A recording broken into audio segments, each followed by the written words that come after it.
Welcome to F&I Performance Podcast, powered by Sym-Tech Dealer Services, your source for everything F&I. Real talk, real experts, real results. Here's your host, Jason Harris. Hey, what's going on, F&I Nation? It is Jason Harris here, and thank you for joining me on another episode of F&I Performance Podcast, sponsored by Sym-Tech Dealer Services. That's my best radio announcer voice, guys, by the way, so it doesn't get much better than that. After this, it pretty much goes downhill. I'm just kidding. Hey, for everybody out there watching and listening, thank you for joining us today. I have two amazing guests. I have Mr. David Mildenberger and the Drew Ferguson. I'm just going to call you the Drew now. Like I just decided that's what I'm going to call you. Hey, guys, thank you so much for taking the time to jam with me today. I really appreciate it. Thank you for having us. Hey guys, to kick it off today, what I think would be kind of cool is to start off with a couple origin stories. And David, I'll kind of start with you. How did you get started in this crazy little world we call the automotive industry? Well, my father was a auto dealer in Northern Ontario. So I've been in the industry a very, very long time. I started in August 1987, sold my first car.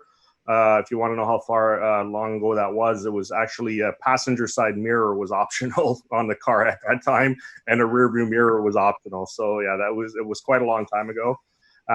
So as my kids always say, I didn't really have a choice going into the business because my dad kind of persuaded me to get into it. I've actually held pretty much every position in the variable operations side of a dealership, sales, F&I, new car manager, used car manager. Then I was in the fixed ops side with parts manager and service manager. And in that time as well, I owned my own dealership for almost 10 years.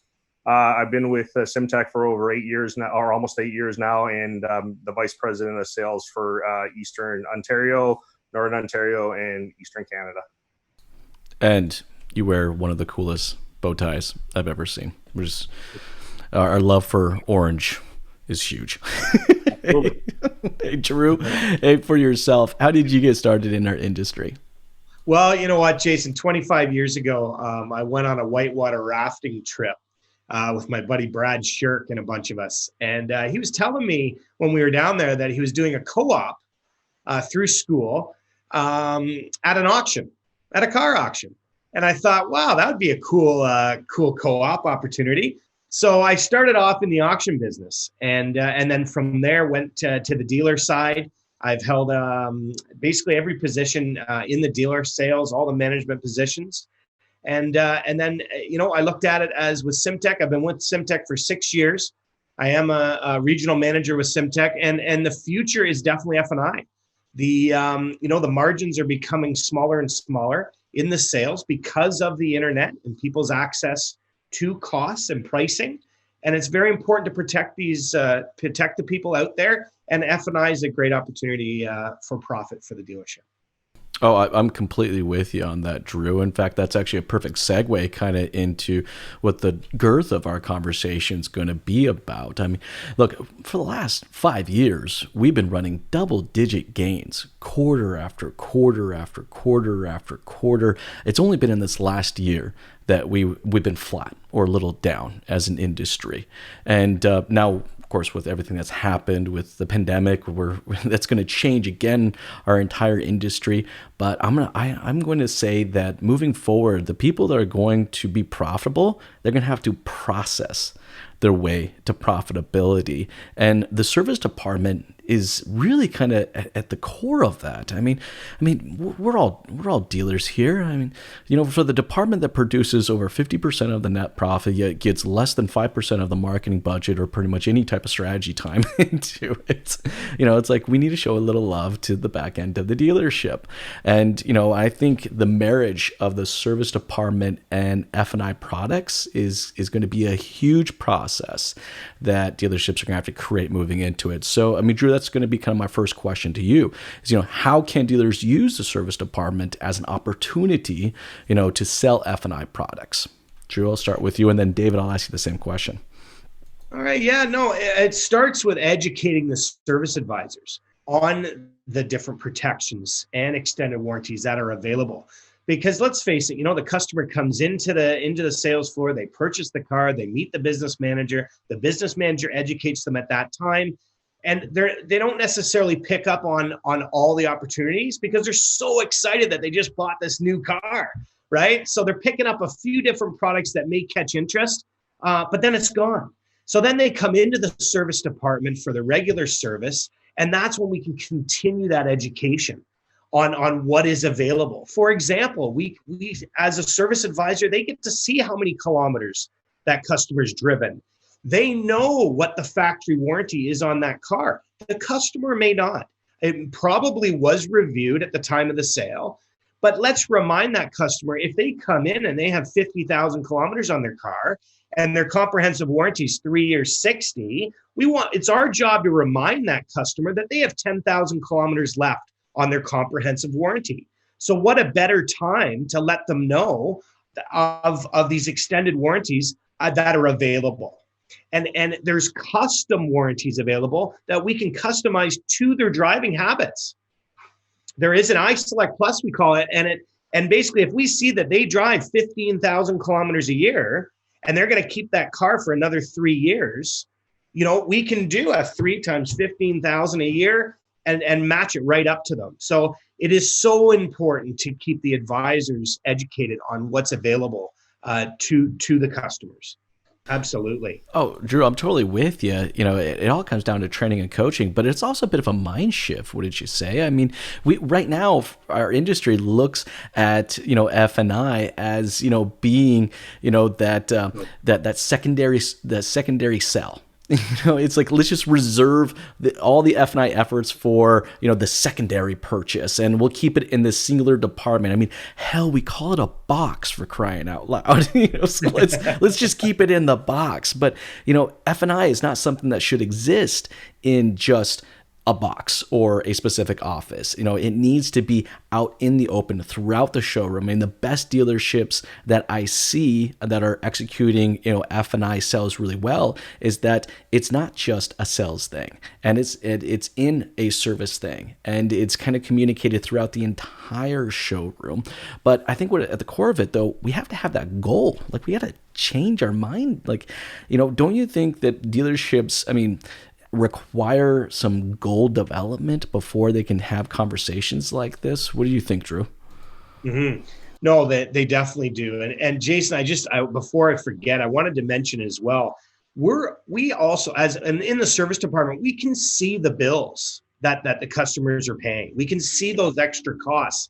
And it's our job to make sure we remind them of, the area where you live in, Mr. Customer, you must be in a high construction area because you've been in for tires.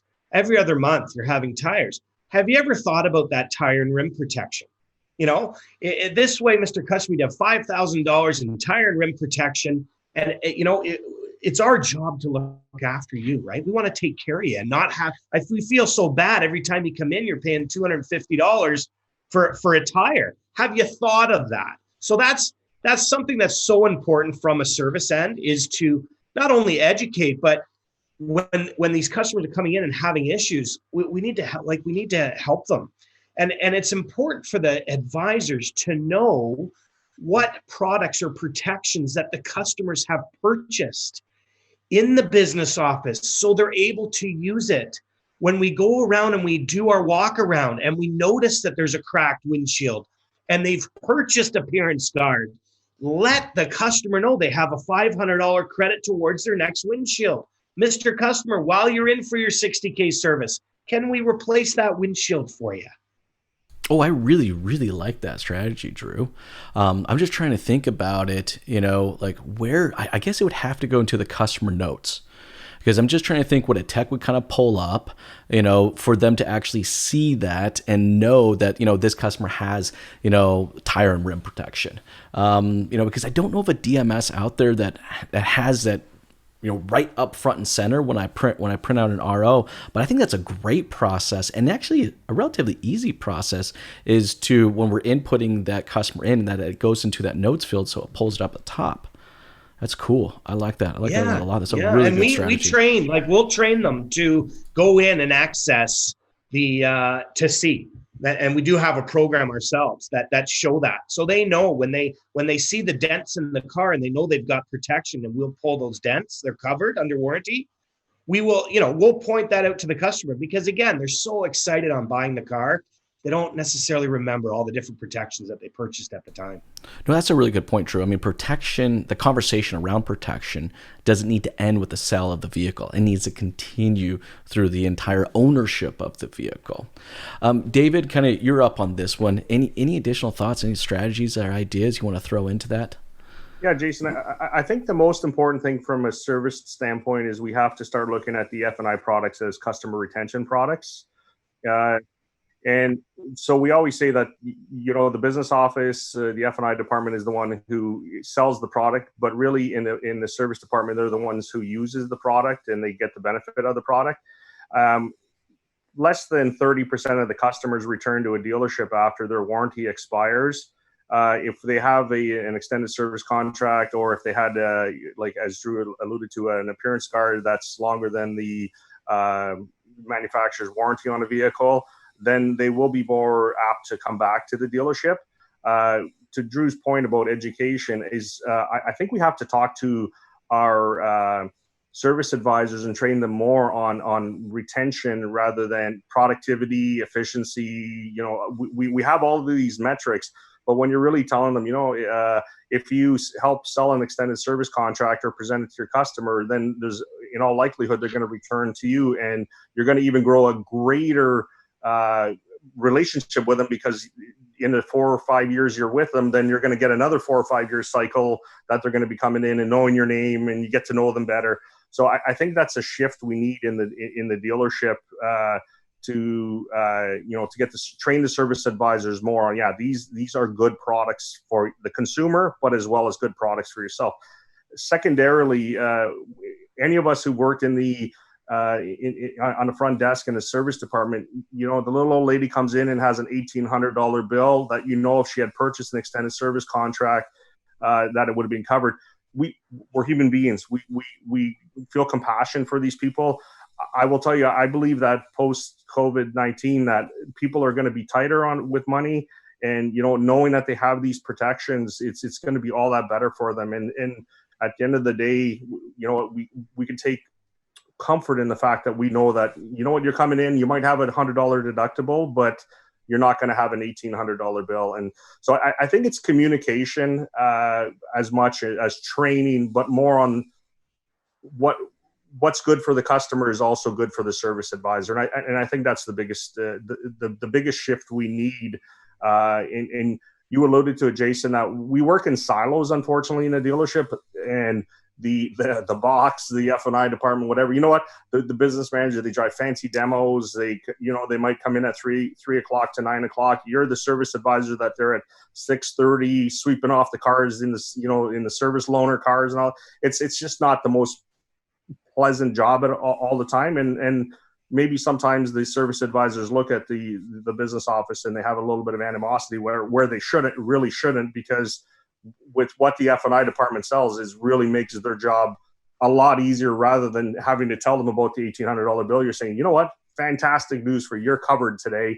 It would have cost you $1,800, but it's costing you $0 because you have a $0 deductible. So I think it's just the whole shift in the training of the advisor, rather than efficiencies and productivity, to more so think about that.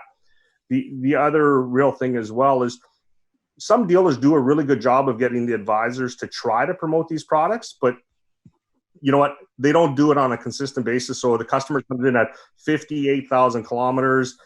You're an advisor. You've had a really busy day. Let's say, Drew and I were talking about this. What is the worst day in the service department? Friday of a long weekend. Wouldn't you say, Jason? You've been there? Absolutely. So are you going to be sitting there at 3 o'clock on Friday afternoon telling Mr. or Mrs. Customer about an extended service contract? Or are you just going to say, I just want to get all the cars out of the shop for the long weekend, right? So we have to have a process where it's consistent, not just the one-offs. Oh, I noticed you're running out of manufacturer warranty just the one time. That won't be effective. No. And David, I'll tag on that. So on that note, with the picking up on a Friday night, If we didn't get a chance to talk to the customer, by all means, when the customer comes into the service department, we definitely want to find out what's the best way of communicating.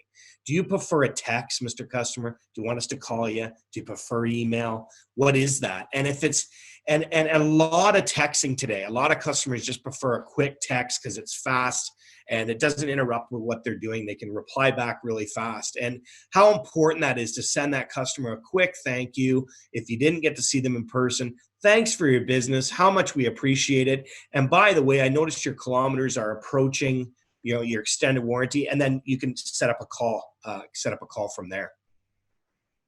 No, I think that's an amazing idea. Excuse me. But how many service advisors, even service managers, have you ever seen in training when, the F&I company or the warranty company comes by and they do their training? It's always the F&I manager, right? Like I'll actually give you guys a story. One of the best service managers I've ever met runs a small Chrysler dealership up north. And guess what he was before he was a service manager? An F&I manager. He was an F&I manager. And his approach to service is, I want my customers to have to spend as little as humanly possible. Ironically, because of that approach, he actually has one of the highest hours per RO in his dealership's category, right? But he actually has a sign out front that says how much service they've done this month where no one paid for it. I thought, man, is that not like a stellar idea or what? And he's got this rolling number and he puts it out there. And to your point, Drew, or maybe it was David that you said it, it's like, that $1,800 bill that didn't have to get paid because it was covered. He gets to add that to his whiteboard. He marks it off and adds another $1,800 to it. And it's there. And it's this visual thing. It's a very simple, very, very simple visual aid to let both the service advisors and the customers know that, hey, we care and there are ways to protect your investment. But I think this is kind of a perfect segue kind of into my next question. And Drew, I'll start with you, and then David, I'll ask you as well, is, why should dealers use the service department to sell F&I products? Drew? Well, you know what? At the time of purchase, everyone obviously has a budget, and they may not be in the financial, they may not be set up at that time to purchase the extra products. They could be doing a roof, they could be building a house, they could have education bills, who knows, whatever that is. We all have our own bills. So if that's why it's important to remind them of those protections when they're in front of us for their service, because their life may have changed. They may have come across some money. They may have finished their roof. And now they want to protect themselves because they want that security of not having any surprises going forward. And that's why, I know I'm repeating myself, but it is so important to remind them when they're in front of us of what's available. And like, who wants a surprise right now? I mean, I think as a society, I think we've been hit with enough surprises as it is right now. I think I want to eliminate as many of those possible financial surprises as I can get, which I'm sure a lot of people have felt right now. David, kind of, what are your thoughts on why it's necessary? Actually, and I'm going to use the word necessary because I'm actually beyond the point of it being a good idea. I actually think it's necessary that the service department does sell F&I products. David, what's your thoughts? Well, I think at the time of sale, and Drew alluded to this, but at the time of sale, it's you do present the products, but you're going against a little bit of the sales cycle or the sales process, because the salesperson spends so much time. The OEM spends so much money on telling you how good their product is and how long it's going to last, the durability, the low cost of maintenance, breakdowns, everything like that. And then you're trying to sell them a product 3 minutes later in the business office, and sometimes the customers don't see the value in it. And then when they come into the service, and I think a lot of it is relationship based. I really believe that, because they're coming in and they're seeing the service advisor potentially. They're saying now, I guess the industry average is about 2.7 visits per year. Consumers are in your dealership for service. I remember the days when it was 5 times a year minimum. I love those days.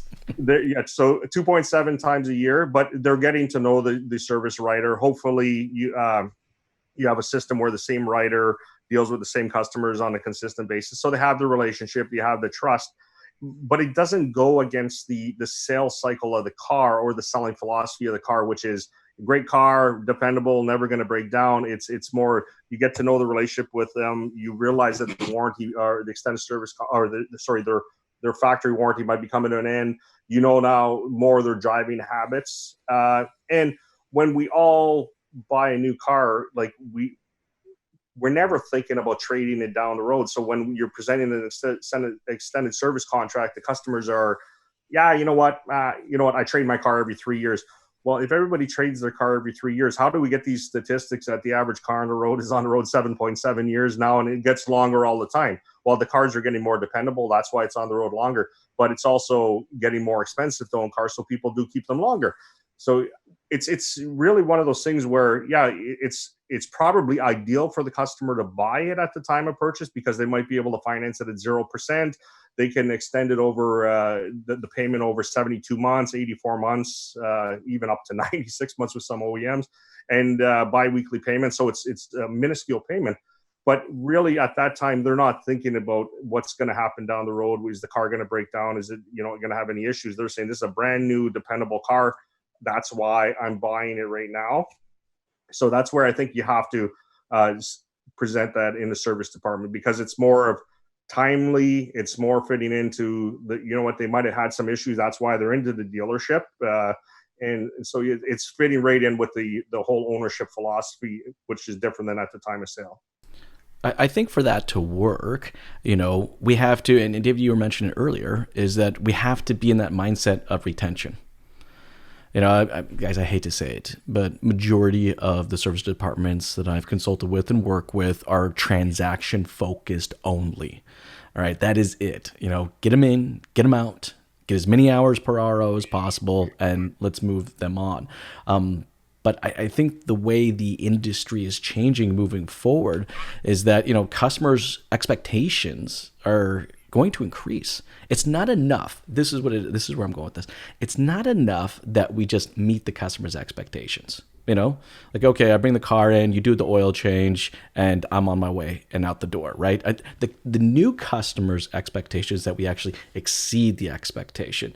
And the reason for that is because every other retail experience they've had, over this entire pandemic and even leading up to it as well, I think just the pandemic's just really identified it, is this very frictionless, easy, very customer-centric, kind of process. And we just don't have that at the dealership. But we have to set that up. So I want to ask you guys both this question is, how does a dealership kind of change that mindset from transaction to retention? Drew, I'll start with you. And then David, I'll ask you the same question. Yeah, well, Jason, my thoughts on that would be, obviously you have to have a tracking system for the retention.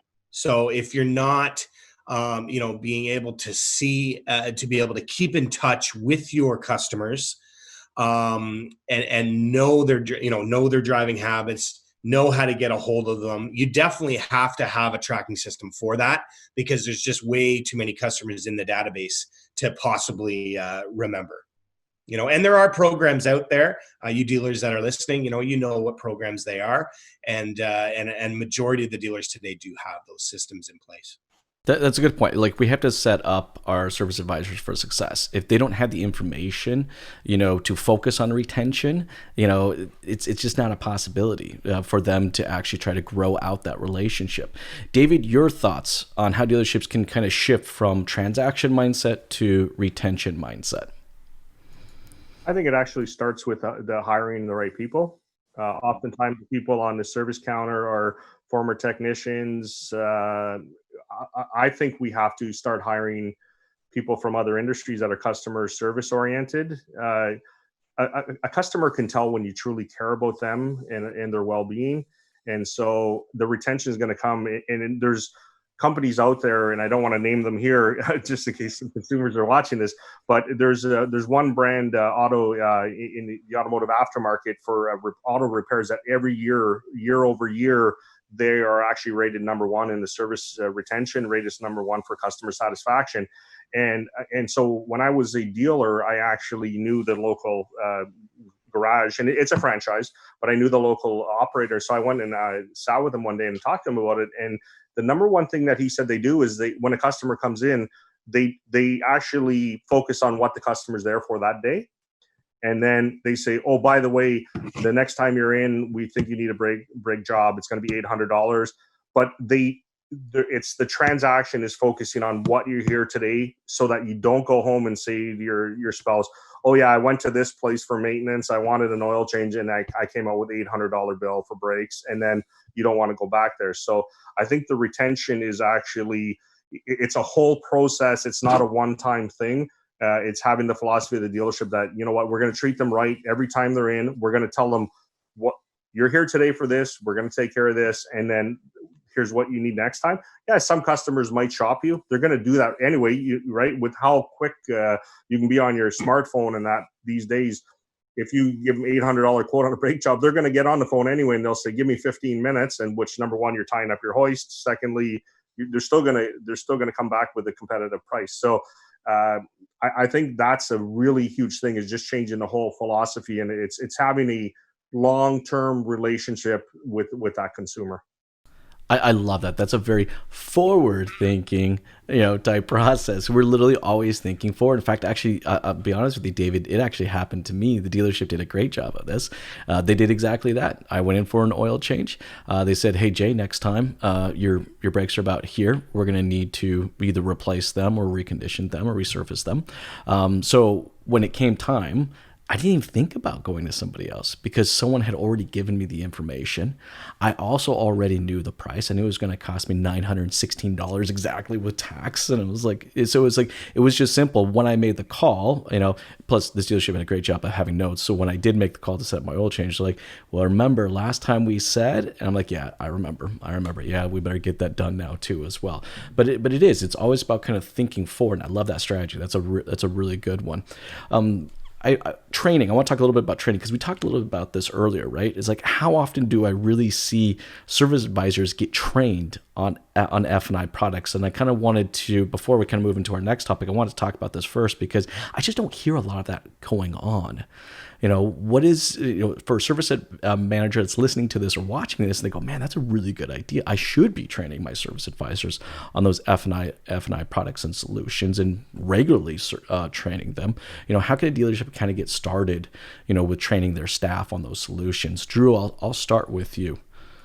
Yeah, well, again, this podcast is powered by Sym-Tech.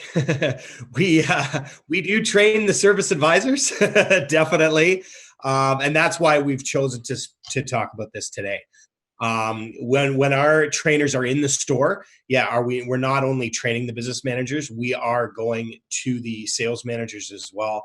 We're also going to the service advisors and service management team, and to keep the full circle. Because as a dealership with the experience that we have, you need all departments to be part of it. And that's why it's so important for the training to keep that circle, to the point where we will hold meetings with the business managers and service advisors in the same room together, because what a great way to share strategy and educate, because the service advisors are on the front line. They're seeing the customers that are coming in with concerns. And how can we get that message back to the business managers to protect the customers previous to those having those concerns? So it is, Jason, it's imperative. There's a lot of training companies out there, but it's definitely imperative to include those service advisors in that training when they are in training their business managers. Well, I think I love the fact you use the word imperative, because I don't think it's even a best practice or a good idea. I think it's a necessity. Like it should be just a bloody requirement that as a service advisor, you go through this training program. I mean, but that's a dealership that has that mindset of F&I is not a singular thing that happens in a box or an office. It's something that happens throughout the entire dealership.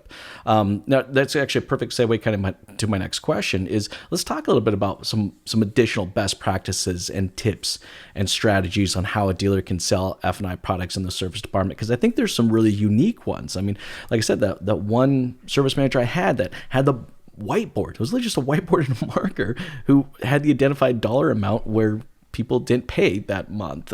David, I'll kind of start off with you. Years of experience. I'm sure you have some amazing best practice tips or strategies on how dealers can sell products in the service department. I'll start with you, David.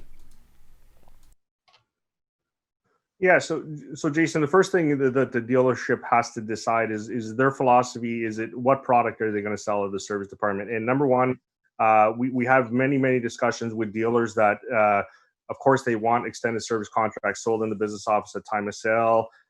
They want them sold on used cars, but a lot of dealers do not support the sale of F&I products in the service department because they feel that yes, it's good for retention, but they also feel that it's going to cost them car sales. So I guess there's two different philosophies, and we see them both every day. And first, I'll touch on the dealer where they say that they want to sell cars out of the service department, and it does benefit us to sell F&I products this way. So I've seen dealers where part of their process is that they will appraise, they'll set a parameter first. Well, they'll say every car that comes in that's over 24 months, 30 months, because they know prior to that, if it's a finance deal, there's very little chance that they're not going to be, they're going to owe more on a car than it's worth. But there's some dealers that they'll appraise cars every single time they're in the service department. And then they will they'll give the customer payment options. I think the most important thing with that philosophy is you cannot communicate enough, and you cannot give enough information to the customer. So when they get in, if they get used to every time they're in your dealership for an oil change, maintenance, and they see part of the repair order that, oh, here's a monthly payment option for you. They did appraise my car, and wow, you know what? I can get into this brand new vehicle for $6 more bi-weekly than I'm in right now. Today's day and age, it's instant gratification for all of us, right? And so we have to respect the consumer's time in your dealership. So we have transparency with OMVIC and all that. There's so many rules that makes the auto industry so transparent and professional in Ontario particularly, but all over Canada. But we have the regulations in Ontario. You mentioned OMVIC all over Canada. Everybody knows it. And so we have such good regulations, and it makes for the industry so transparent that the consumer, with the platforms that are out there, they're going to know what their car is worth. It's not like the olden days where, it was like, okay, let's negotiate on your trade. Let's negotiate on this and that. So they're going to know. So let's be transparent with the customer and give them monthly payments on a new vehicle. And then what'll end up happening is you'd be surprised. And I'm very much like this. I'm an online shopper. I'm an Amazoner. When I want it, I go on and I buy it right away. So they're going to look and say, wow, you know what? Yeah, $6 bi-weekly, more than I'm paying now. Fantastic. I'll do it. I think even more so now, you're going to find people. We all drove our vehicles like it was a lifestyle vehicle in the past. And I want the biggest SUV. I want the biggest pickup truck. You alluded to it. Post-COVID, I think life is going to be very, very different, maybe for the next 24, 36 months. And I think a lot of consumers are going to be, and I'll use the term downsizing, but they're going to be lifestyle downsizing. And so, but they might not know that option's available to them. So they won't. So they're going to say, yeah, you know what? I'm stuck with my $680 a month truck payment. Little do they know that you can get them into $500 a month into a car or a smaller SUV or something. So I think so if a dealership's philosophy is to sell vehicles out of service, they got to make sure they appraise the car every time they're in, and they got to make sure they give payment options every time they're in. The consumer will get used to seeing that. And then when the time does come that it's in their thought process that they want to look for a new vehicle, to make it much easier. Like we have BDCs that we try to get to sell the cars, yet we're not utilizing the service department side of that, right? So I think that's if a dealership's philosophy to sell cars, they have to just communicate a ton with the consumer. For a dealership that wants to sell F&I products or customer retention products, I feel it's the exact same thing. And I said this earlier. You can't just try to sell an extended service contract or present it when, oh, by the way, today's the last chance you have to buy or to take advantage of this, because that number one is it's going to affect your relationship with the customer, because they're going to lose trust in you, like saying, really, but if all the way along, again, if they present it throughout every time you're in a dealership, then you know what, they're going to feel more comfortable with you presenting it, and then they might have gone home and talked about it and thought about it. So when that's the case, you should look at payment plans. Like, so again, you're not going to just present the extended service contract. Like, say, you'll say, okay, for, $60 or $60 a month, you'd be able to take advantage of this program and that, and then they'll know coming, every time they come in a dealership that you'll be discussing it. So I think that's the important thing, is communication. Every time they're in, you should be communicating something, either the new vehicle sales option or used vehicle, and the F&I product option, but not just a one-off, because you would lose all credibility with your consumer after that, because they would just say, yeah, really, they're trying to sell. And then finally, is if you're a process-oriented store and you do it every time, then the expectation of the service, they're going to know their expectations. So you're not going to get the Friday afternoon of a long weekend where they say, I just don't have the time.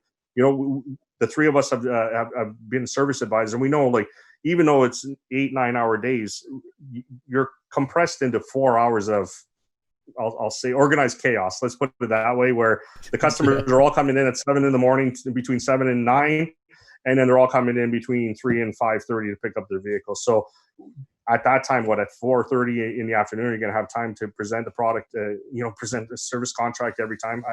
If it's part of the process and it's just natural that, you can do it, you can talk about it quickly, then absolutely, you can fit that in. Not just a one-off, because then it'll always get forgotten. Well, yeah.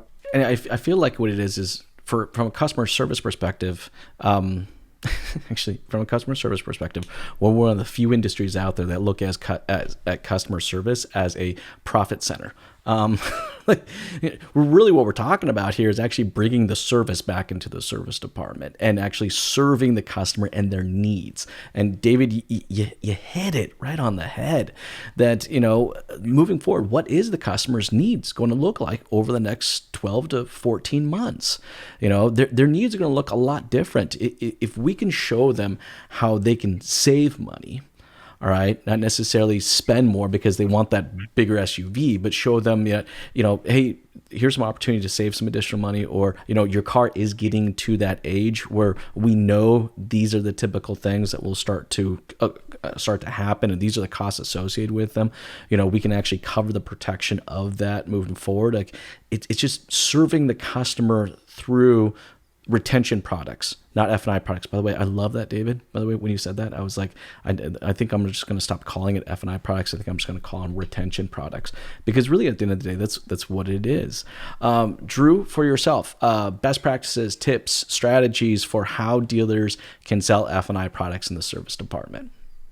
Well, a quick tip, and it's more of a sales side, Jason, and how you've got customers coming into your service department, okay? They're supporting the dealership by bringing their car there for service.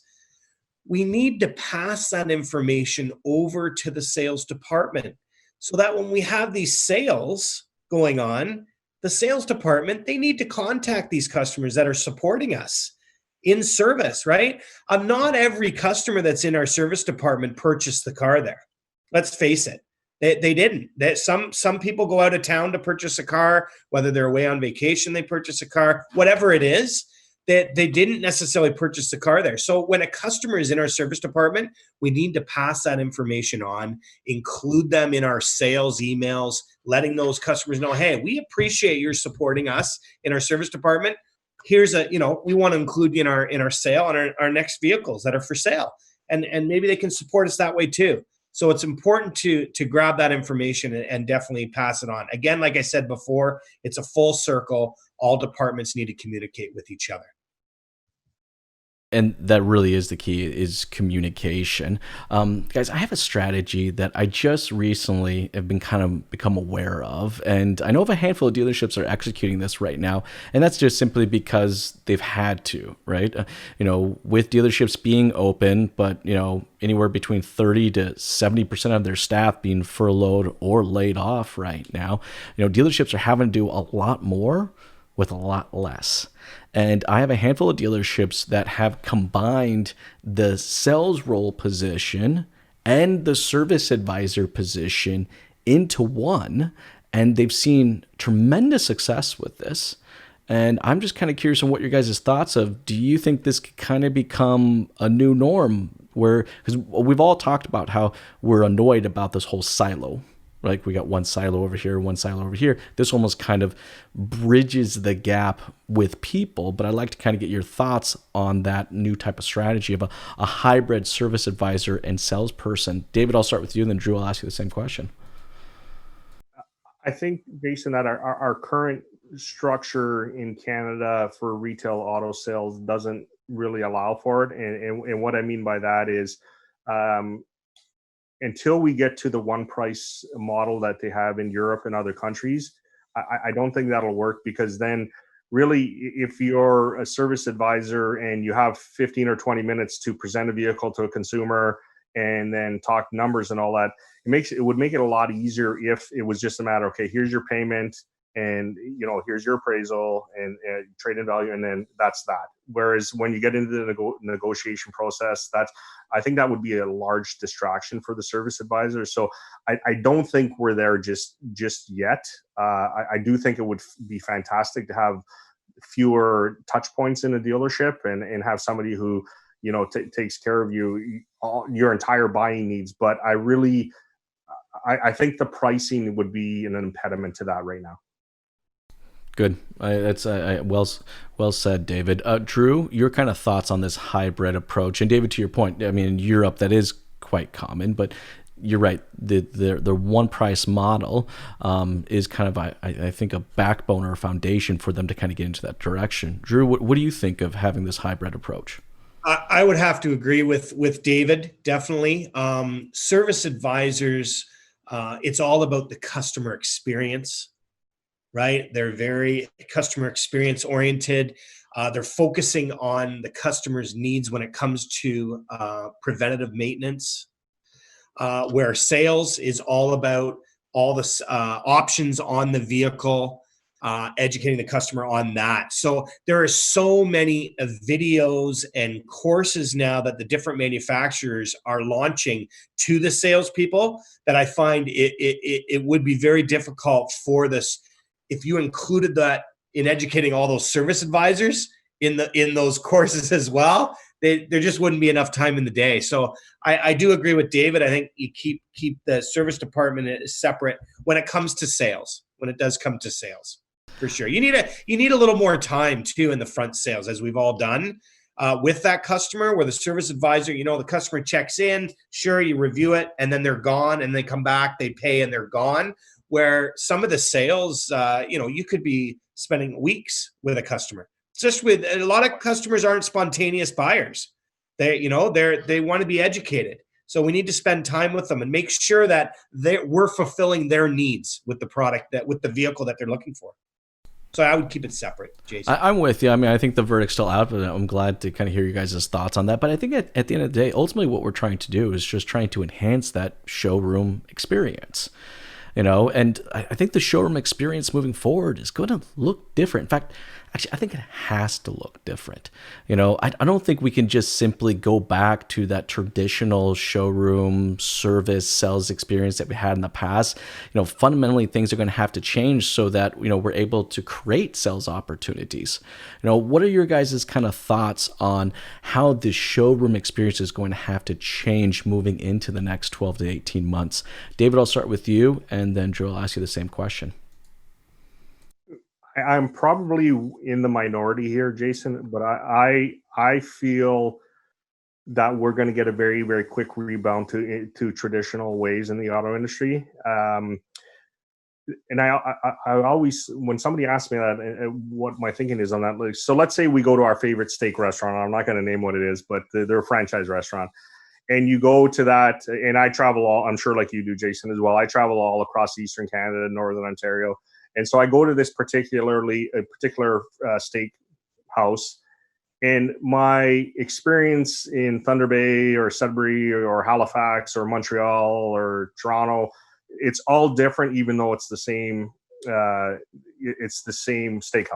And what's different is not the steak. So just like if you say that comparable, the steak is the car is a car. Like if it's a certain OEM brand, it's the car. What's different is the vibe you're getting in a dealership, you're getting in the restaurant. You like the way you're being treated. You like the feel of it. And so we all have our favorite restaurant or establishment we hang out in because we like it there. So I think that if we're not having the customer contact we did in the past, then we might as well just start selling cars online, be Caravanas of the world, because that's what customers want. Yeah, you know what? We might be social distancing and all that, but I still really feel, and dealing with the East Coast, they weren't hit as bad with the pandemic as other parts of Canada. And if you talk to the dealers out there, it is very much going back to normal already. So they've been reopened for business for a couple of weeks now. And the customers, because it wasn't so bad out there, it's just very, very normal. So again, as I said, I might be in a minority, but I don't think it's going to change a ton.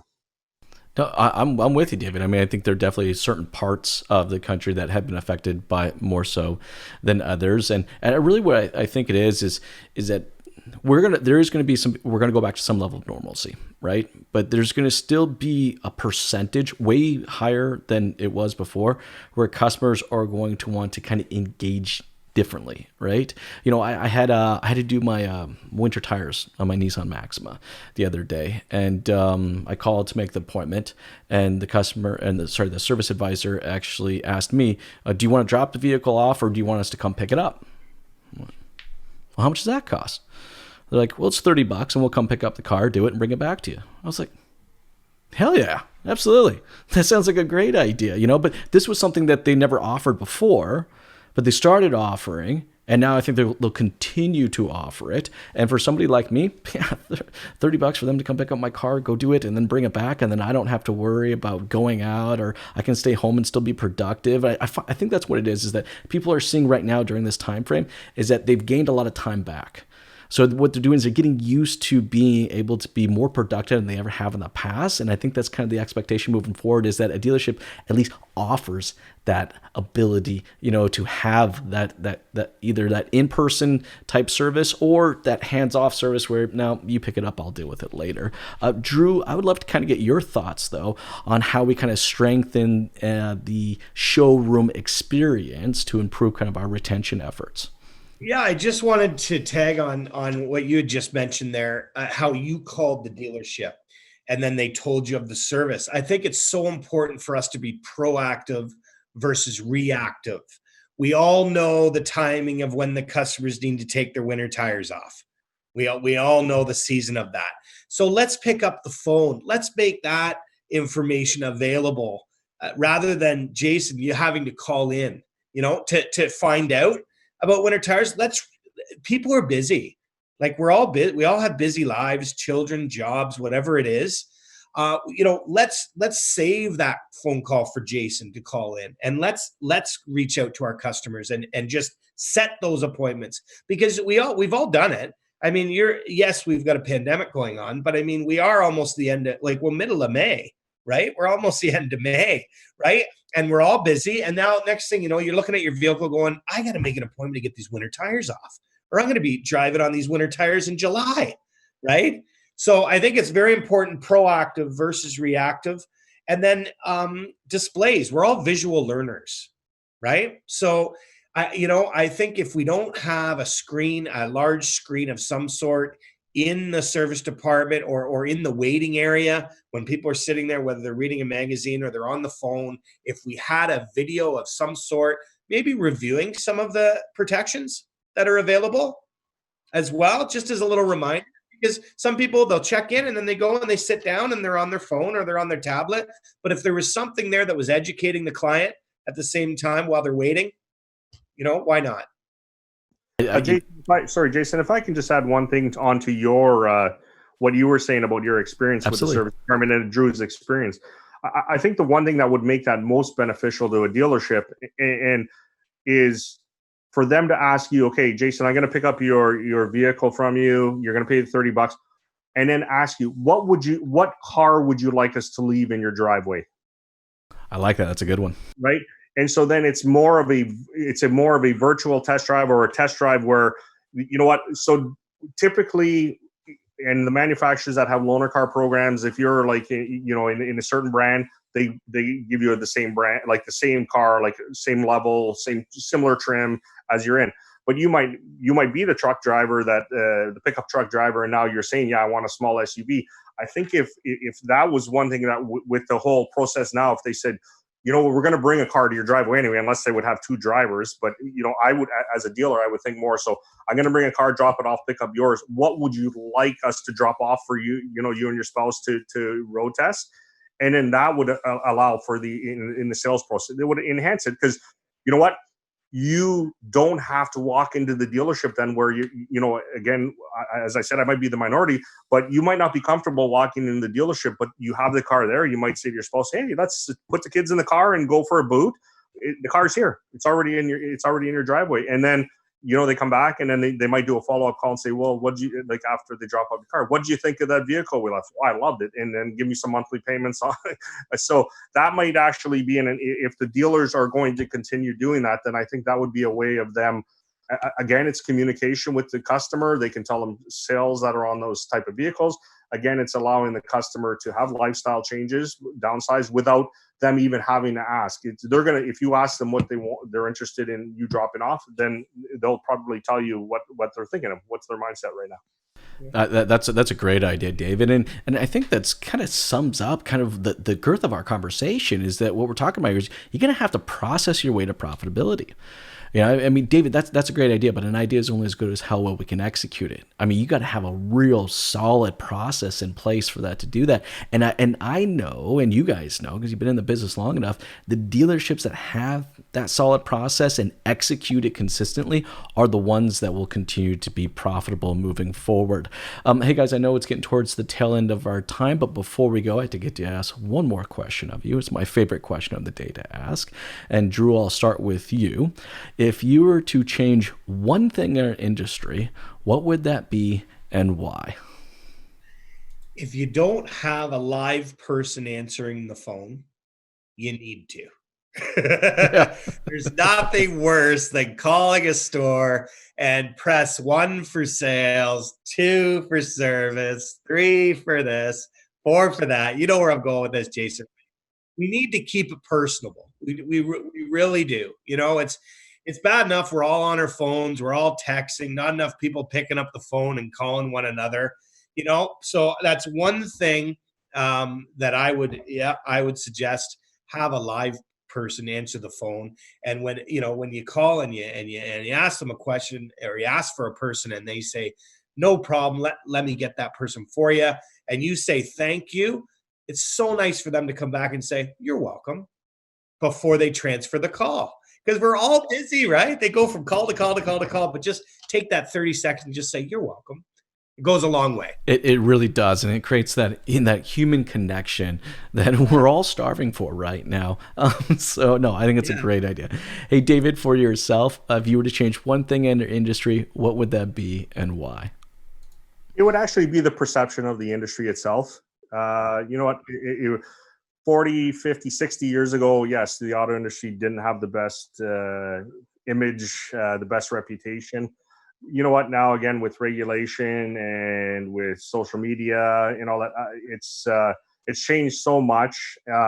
I know a ton of dealers, just like you do and Drew does as well. And you know what? They are some of the nicest, most charitable, generous people around. Like during this pandemic, dealers are helping out in the community. They're giving money. Like it's you know what? They're really, really solid people. And I just hope one of these days we would be able to shed that that image and that reputation of, I'll use the word snake oil salespeople and that, but it's a good industry. I love it. wouldn't be in any other industry. And it's just, I'd like to see that change. Hopefully it will one of these days. But yeah, for me, it would be definitely the perception people have about the car business. Hey, no, David, I'm with you there for sure. When I first got in the industry, I actually remember telling my mom what I was going to do. She's like, "You're going to do what?" So yeah, Mom, I want to sell cars. No son of mine is going to be some car salesman, but it has gotten better. But I agree with you, David. It still has a lot of room to go. Hey guys, thank you so much for taking the time to jam with me today. For everybody out there that's watching and listening right now and would love to connect with you two gentlemen, what is the best way to do so? Drew, I'll start with you. Well, it's drew.ferguson at sim-tech.ca. So that's my email. You can reach out or go on our website. They'll track me down, and I'd be glad to spend some time with any one of the dealers out there. Awesome. Thanks, Drew. Hey, David, for yourself, what's the best way to connect with you, sir? Yeah, it's david.mildenberger at Sym-Tech.ca, or please visit the Sym-Tech site, and my contact information is on there. Or more importantly, just look for the guy with the bow tie. I love that. It makes it so easy, right? I'm the same. You just find the guy with the orange tie, and it's the easiest way to find me. Hey, guys, again, thank you so much for taking the time to jam with me today. I had so much fun. You guys have yourself a wonderful day. Thanks, Jason. Thanks.